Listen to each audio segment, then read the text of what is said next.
Salut à tous, c'est Amok avec 10 nouvelles anecdotes pour vous faire briller en société. À la fin des années 50, on a assisté à ce que l'on a appelé la course à l'espace.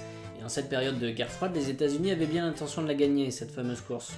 Du coup, ils avaient développé un projet secret du nom de A-119 qui avait pour but de faire exploser une bombe nucléaire sur la Lune et ainsi prouver la puissance des États-Unis.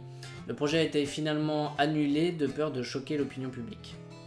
George Clooney devait rendre une visite à Brad Pitt. Sur le chemin, il trouve un tableau particulièrement moche qui a été mis à la poubelle. Il récupère le tableau, va chez Brad Pitt et lui dit qu'il a décidé de se lancer dans une nouvelle carrière, la peinture. Brad Pitt, en bon ami, veut l'encourager et lui achète ce fameux tableau qu'il va mettre dans son salon pendant plusieurs mois avant que George Clooney ne lui révèle la supercherie. Paul Kern était un soldat hongrois qui a reçu une balle dans la tête durant la Première Guerre mondiale. La balle lui a traversé le cerveau, puis est ressortie, et à partir de ce jour-là, il n'a plus jamais dormi sans pour autant se sentir fatigué. Même les somnifères ne le faisaient pas dormir, et encore aujourd'hui, les médecins ne sont pas capables d'expliquer ce phénomène scientifiquement. Durant quelques semaines, à Copenhague, une société de bus avait mis en place dans ses véhicules des sièges rouges, appelés sièges de l'amour. Ces sièges permettaient de repérer les célibataires pour qu'ils puissent éventuellement faire une belle rencontre. L'écrivain chinois que vous voyez sur cette image a dépensé plus de 200 000 € en chirurgie esthétique pour ressembler à son idole, qui est William Shakespeare. Ouais, je crois que c'est raté.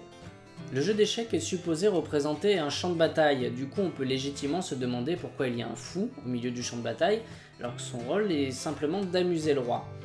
Eh bien en fait, cette pièce de l'échiquier s'appelait à la base Alfil, ce qui en ancien français veut dire l'éléphant.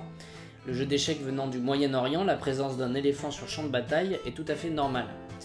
Mais dans le langage courant, Alfil est très vite devenu El-Fol, qui toujours en ancien français veut dire le fou.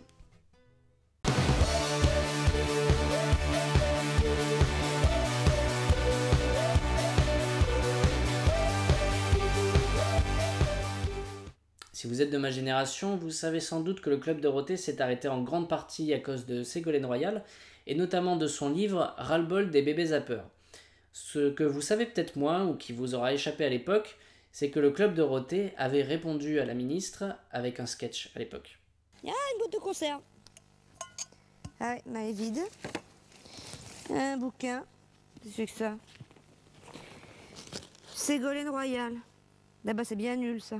Non, là. Allez, poubelle. Il n'y a vraiment rien de comestible là-dedans. Hein.